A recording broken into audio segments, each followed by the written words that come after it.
안녕하세요. 저는 어느덧 입사 3년 차를 맞은 사회초년생 32살 남자입니다. 점점 더 취업의 문턱이 높아지는 대한민국의 취업문 때문에 많은 취업 준비생 여러분들이 힘든 시기를 보내고 계시리라 생각이 듭니다. 저 역시 마찬가지로 열심히 준비하고 60대 1의 경쟁률을 뚫고 치열하게 입사했던 첫 직장이었기에 더욱더 열심히 연차를 쌓아 올리고 있었어요. 직장생활 틈틈이 생기는 여가 시간마다 여러분들의 이런저런 사연들을 보고 들으면서 세상에 참 별별 사람들이 많구나 생각했던 저에게도 이렇게 사연을 직접 적어 보낼 만큼 크나큰 한 사건이 하나 생겨버렸죠. 몰랐습니다. 그것도 회사 내에서 말이죠. 참고로 저는 오래된 여자친구가 있고 저희 사이는 아주 무탈했어요. 큰 소리 내며 싸운 적도 한 번도 없고 서로 신뢰를 저버렸던 일 역시 일절 없었거든요. 그렇게 잔잔한 연애를 해오고 있던 제 인생에 불륜이라는 단어가 헤집고 들어온 건 다름 아닌 부장님 때문이었어요. 3년 동안 엎치락 뒤치락 장기 프로젝트를 맡아오며 나름대로 전우회를 쌓아올린 저희 파트에는 유일하게 팀 분위기를 해치는 오개티가 있었습니다. 역시 바로 부장님인데요. 말끝마다 욕설에 칭찬이나 인정은 기대마저 사치일 뿐 다른 사람의 의견 수렴 자체가 불가능한 스타일의 상사였죠. 화기애애한 분위기도 부장님이 등장하면 얼어붙어버리고 부장님이 함께하는 회식 자리는 거의 초상집 분위기나 다를 바가 없을 정도였으니까요.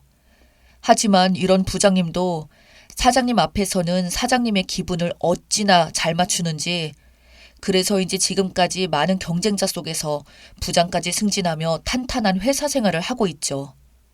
이 인간이 바로 제 인생에서 유일하게 거슬리는 사람이자 오늘의 주인공이기도 합니다. 저희 팀은 분기별로 해외 출장을 한 번씩 나가야 하는 일이 있습니다. 연계되어 있는 회사가 동남아 쪽에 있기 때문인데요. 직무 특성상 화상회의나 거래처와의 협업을 거의 도맡아 하기 때문에 항상 제가 고정 멤버로 속해 있어요. 분기별로 해외 나가면 좋지 않냐고요? 물론 좋을 수 있었죠. 또 다른 고정 멤버의 부장님은 없다면요. 평소에도 그렇지만 출장길은 단 둘이서 가야 하기 때문에 평소보다도 더 개인 비서를 넘어 노예를 부리듯이 사사건건 간섭하고 사소한 것도 모두 저에게 떠넘기죠. 저는 부장님과 4박 5일을 함께하는 일정이기에 저에게는 분기별로 찾아오는 출장이 항상 스트레스였어요. 그의 손과 발이 되어 자의와 상관없이 일거수일투족을 가까이서 지켜보게 되고 하기 싫어도 해야 되고 알기 싫어도 알게 되는 것이 많았죠. 그 중에 가장 최고봉이 바로 부장님의 불륜 사실이었어요. 아마 다른 팀원분들은 눈치채지 못했을 수도 있어요. 저 역시 부장님의 입에서 바람 핀다라는 말은 직접 들은 적은 없지만 의심을 할 수밖에 없는 수많은 정황들이 있었거든요. 출장만 갔다 오면 항상 면세점에서 비슷한 카테고리의 선물을 2개씩 사던 모습. 숙소에서 새벽 내내 희죽희죽 웃으며 주고받는 메시지. 회사든 차 안이든 평소에는 항상 스피커폰을 전화를 받으면서 특정 인물의 전화만 소스라치게 숨기며 바깥으로 가서 받던 모습 등등 말이죠. 저는 그 모습이 너무나도 경멸스러웠어요. 하지만 팀원들에게 이 사실을 공유하기는 또 애매했었죠.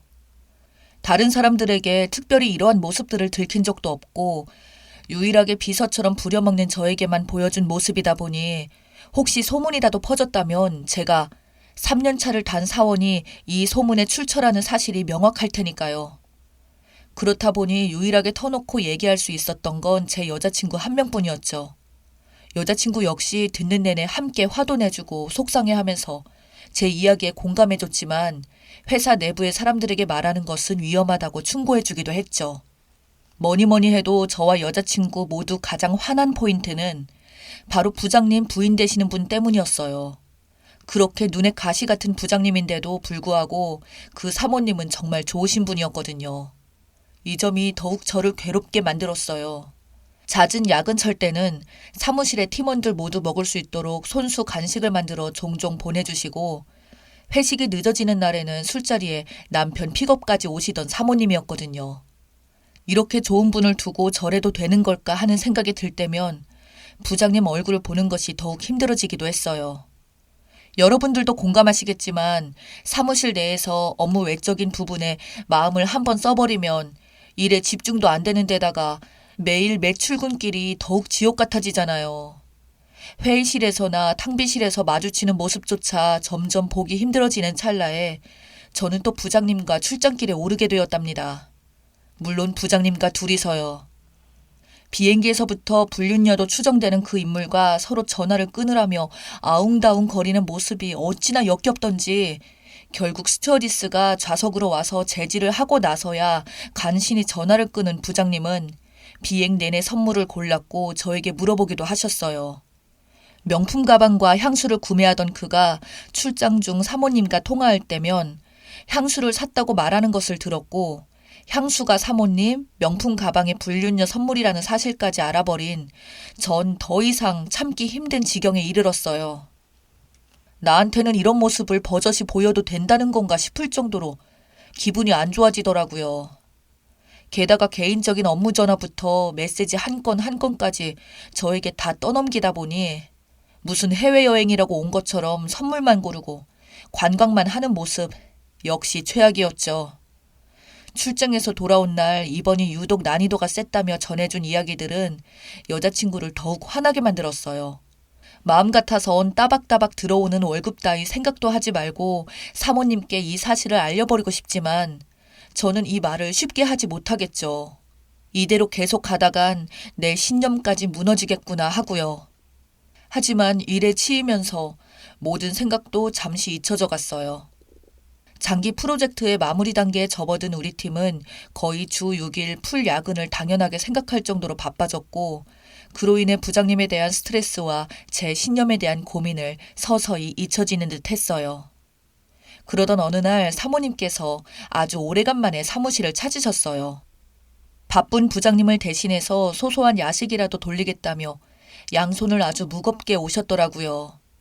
치킨에 피자에 커피까지 이걸 어떻게 다 들고 오셨을까 싶을 정도로 한가득 싸오신 모습을 보니 문득 제 속에서 잊고 있었던 죄송스러운 마음이 물씬 올라오더군요.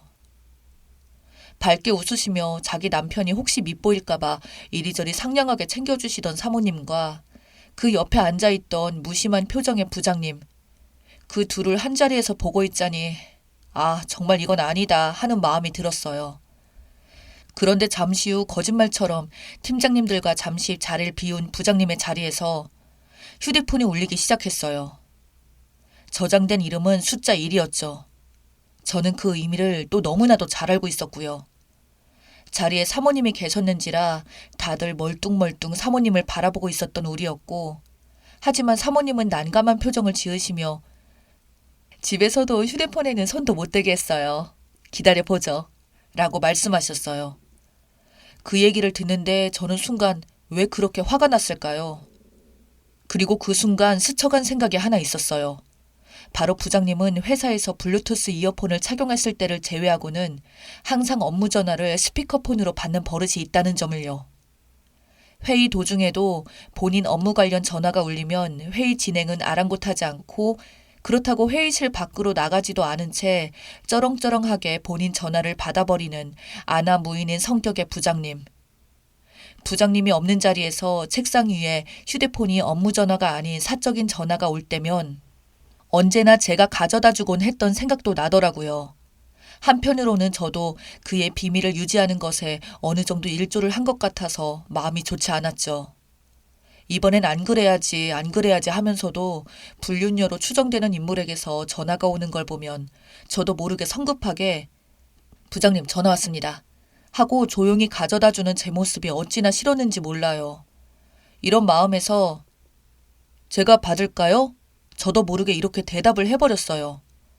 그리고 부장님의 업무 전화는 거의 스피커폰으로 받으셨어요. 급한 전화일 수도 있어서 제가 대신 받기도 해요. 그 말과 동시에 저는 부장님 휴대폰에서 끝도 없이 울리던 그 전화를 받아버렸어요. 물론 스피커폰으로요. 그리고 제가 사모님께 드렸던 말은 틀림없는 사실이기도 하니까요. 오빠, 전화를 왜 이렇게 늦게 받아? 오빠 목소리 듣고 싶어서 죽는 줄 알았잖아. 낯선 중년 여성의 화난 듯한 목소리가 스피커폰으로 울려 퍼졌고 그 순간 회의실에는 정적만이 흘렀어요. 팀원들과 저 그리고 사모님 모두 휴대폰 화면만을 멍하게 바라볼 뿐이었죠.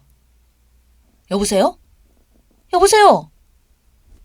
회의실에 그 어떤 누구도 대답이 없자 수화기 속의 목소리는 잠시 당황한 듯 보였어요. 그리고 이내 곧 전화가 끊어져 버렸죠. 이윽고 부장님도 들어왔어요. 아무 일도 모르는 천하태평한 얼굴이었지요. 바로 그때 회의실 문을 닫는 부장님의 뒤통수에 아메리카노 테이크아웃 잔이 날아들었네요. 그리고 항상 천사와 같은 모습으로 팀원들을 살뜰히 챙기시던 사모님께서는 자리를 박차고 나가셨어요.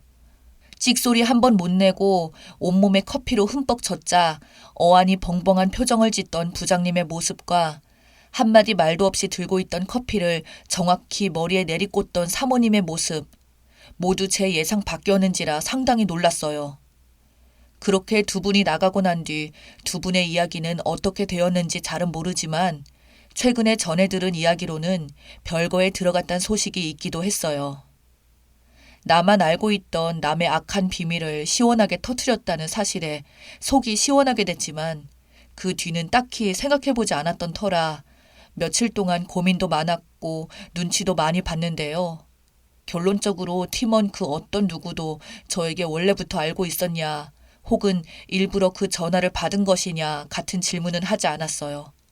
내심 어떤 상황인지 알고 있지만 저에게 책임을 물어가지 않으려고 다 같이 입을 맞춰주는 느낌이더라고요.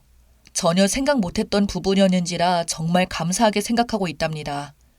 덕분에 그 일이 있고 난 후로 저는 편안하고 무난하게 회사 생활을 잘하고 있고요. 그런데 더 좋은 소식이 뭔지 아세요? 어느 날 밤 사모님께서 그때 그 전화를 받아줘서 고마웠어요. 라는 문자 한 통을 받은 점과 더 이상 부장님이 저는 물론 팀원들 어느 누구에게도 개인적인 일을 떠넘기지 않았다는 점이랍니다.